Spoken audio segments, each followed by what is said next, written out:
একটা পরিবারে জন্মগ্রহণ করলাম। আব্বা কয় ডাক্তার হইতাম, মা কয় ইঞ্জিনিয়ার হইতাম। এর ফাঁকে আমি ফাইল্ড হয়ে গেলাম।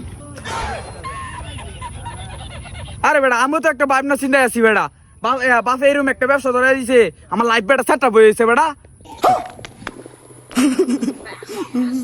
আরে বেটা আমার কথা কি কইম বেটা, বাপে এমন একটা ব্যবসা ধরে দিছে বেটা, আমারে হুয়ে বন্ধু যে জমি আছে সবগুলো আমার দিছে বেটা। অনেক কামার দিয়ে দিয়াম 5-10 কোটি টাকার মামলায় আছে বেটা। ওই পাকিস্তান, গুলিস্তান, আফগানিস্তান, উগান্ডা, গাই গাই তারে তারে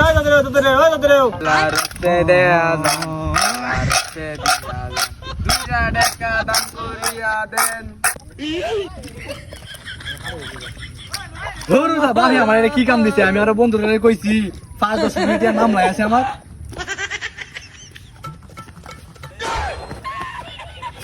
মাত্র বিমানটা নামায় তো এলাম। মাত্র ব্যবসাটা গুছাই তো এলাম, মাত্র কামাতে যাই ঘুরে এলাম, দেখে এলাম লোক ঠিক কাজ করতেছে নাকি।